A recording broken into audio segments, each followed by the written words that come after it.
The bus left Ayan at the edge of the village just before sunset. Devgarh looked ordinary at first glance. Mud houses, narrow lanes, distant temple bells. But there was something wrong with the silence. It was not peaceful, it was watchful. No children played outside. Doors began to close as the sun dipped lower, as if the village itself was preparing to hide. Ayan adjusted his bag and walked toward the small school building where he would be staying. An old man sitting near a tea stall stared at him and finally spoke in a trembling voice, asking if he was staying the night. When Ayan nodded, the man whispered, almost pleading, that he should stay indoors after dark and never follow any sound he heard, especially if it sounded like a woman singing. Before Ayan could ask anything more, the man stood up and walked away.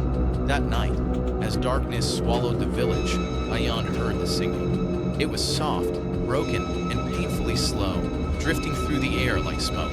Along with it came the faint sound of anklets. The melody did not feel inviting. It felt old, heavy, full of suffering. When Ayan opened his window, the sound stopped instantly.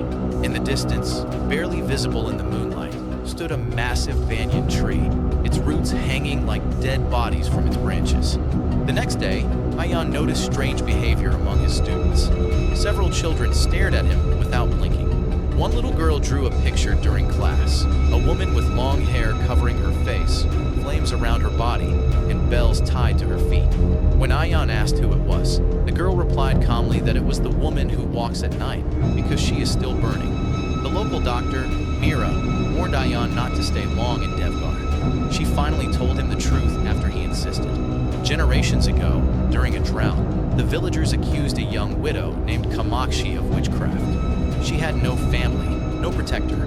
They tied her to the banyan tree and burned her alive while the village watched. As she screamed, the anklets on her feet melted into her skin. Before dying, she promised that the village would never know peace again. Since then, men had gone missing, women had been found dead near the tree, and children spoke to someone no one could see. That night, Ayan dreamed he was standing beneath the banyan tree. Kamakshi stood before him, her skin charred, eyes hollow, mouth sewn shut with ash. When she reached for him, he woke up screaming, his feet covered in ash and tiny bell marks burned into the floor. The horror intensified. The tree began bleeding dark sap. Bells rang with no wind. Mira became distant, her voice changing, her eyes turning empty. One night, she spoke in a voice that was not hers and told Ayan that Kamakshi was not killing for revenge, but for remembrance.